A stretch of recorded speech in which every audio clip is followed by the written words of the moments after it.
سورۃ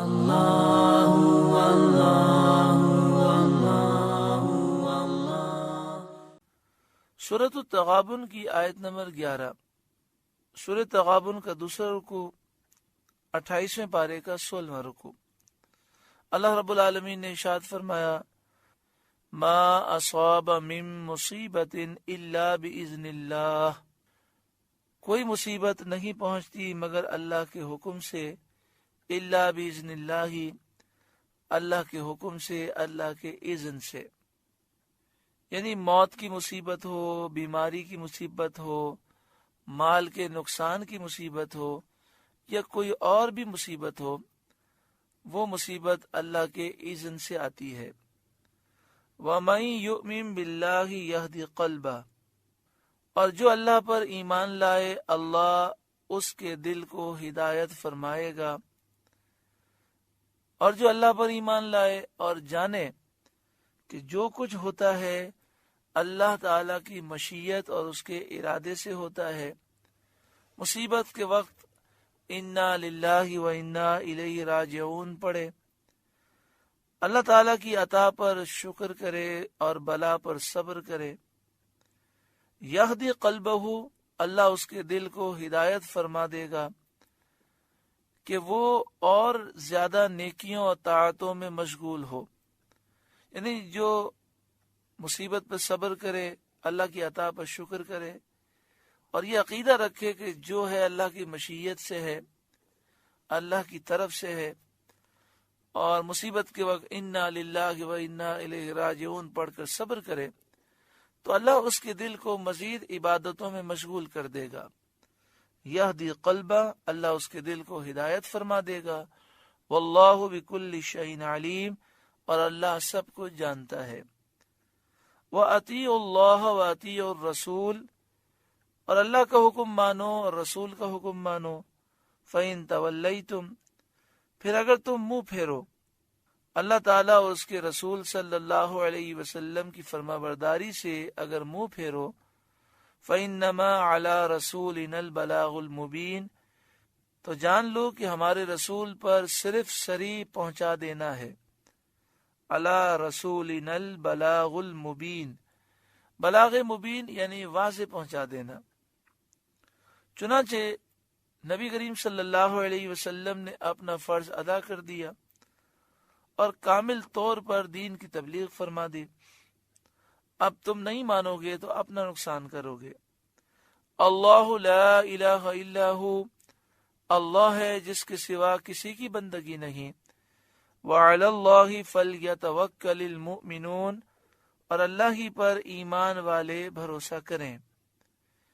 یا ایھا الذین آمنوا، اے ایمان والوں، ان من ازواجکم و اولادکم عدوا لکم، تمہاری کچھ بیویاں اور بچے تمہارے دشمن ہیں۔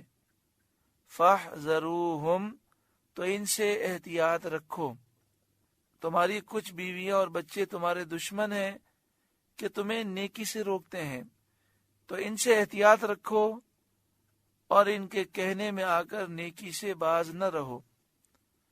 شان نزول اس آیت کریمہ کا یہ ہے کہ چند مسلمانوں نے مکہ مکرمہ سے ہجرت کا ارادہ کیا، تو ان کی بیوی اور بچوں نے انہیں روکا اور کہا کہ ہم تمہاری جدائی پر صبر نہ کر سکیں گے، تم چلے جاؤ گے، ہم تمہارے پیچھے ہلاک ہو جائیں گے۔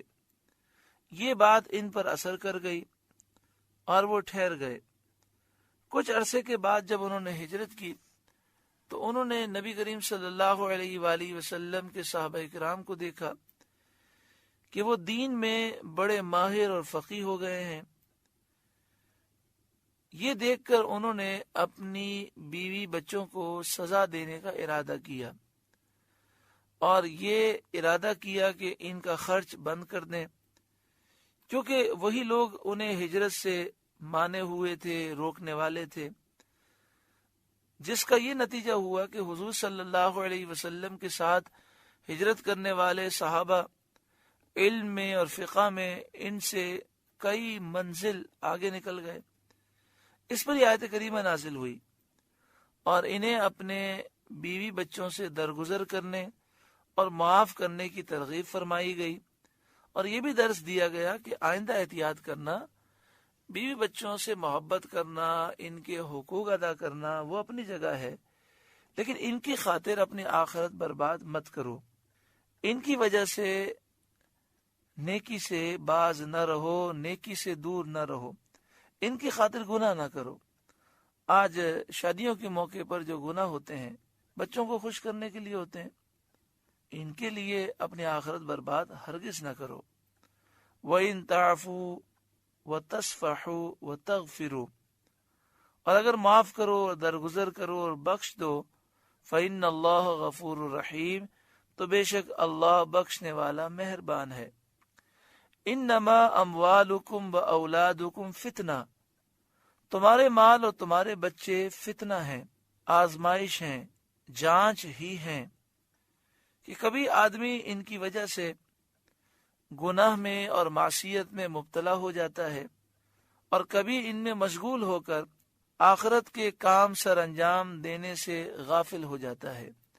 واللہ عندہ اجر عظیم، اور اللہ کے پاس بڑا ثواب ہے، تو لحاظ رکھو، ایسا نہ ہو کہ اموال میں اور اولاد میں مشغول ہو کر بڑا ثواب کھو بیٹھو۔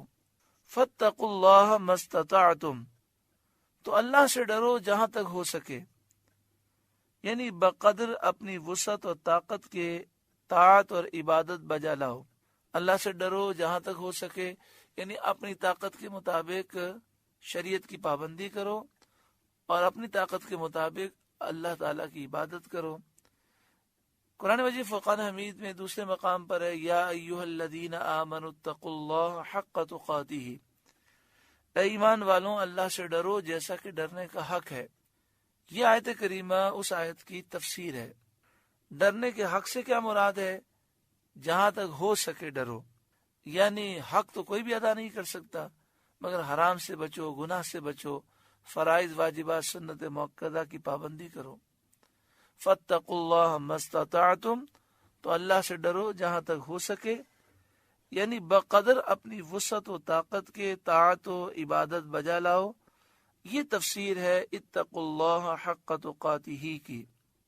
واسمعوا، اور فرمان سنو، واطیعوا، اور حکم مانو، اللہ تعالیٰ کا حکم مانو، اس کے رسول صلی اللہ علیہ وسلم کا حکم مانو۔ وَأَنفِقُوا خَيْرًا لِأَنفُسِكُمْ، اور اللہ کی راہ میں خرچ کرو اپنے بھلے کو، یعنی تم اللہ کی راہ میں خرچ کرو گے اپنا فائدہ کرو گے۔ وَمَن يُوقَ شُحَّ نَفْسِهِ، اور جو اپنی جان کے لالچ سے بچایا گیا اور اس نے اپنے مال کو اطمینان کے ساتھ شریعت کے حکم کے مطابق خرچ کیا، فَأُولَئِكَ هُمُ الْمُفْلِحُونَ، تو وہی فلاح پانے والے ہیں۔ ان تقرضوا اللہ قرضا حسنا یضاعفہ لکم ویغفر لکم، اگر تم اللہ کو اچھا قرض دو گے وہ تمہارے لیے اس کے دونے کر دے گا اور تمہیں بخش دے گا، ویغفر لکم، اور تمہیں بخش دے گا۔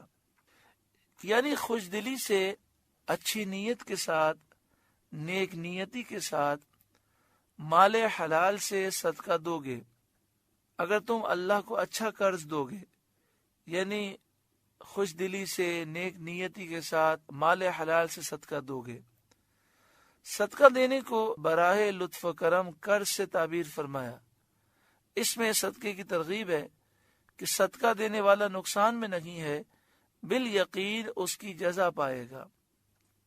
اگر تم اللہ کو اچھا قرض دو گے وہ تمہارے لیے اس کے دونے کر دے گا، یعنی کئی گنا تمہیں آخرت میں اضافے کے ساتھ دے گا، دنیا میں بھی کئی گنا زیادہ عطا فرمائے گا اور تمہیں بخش دے گا۔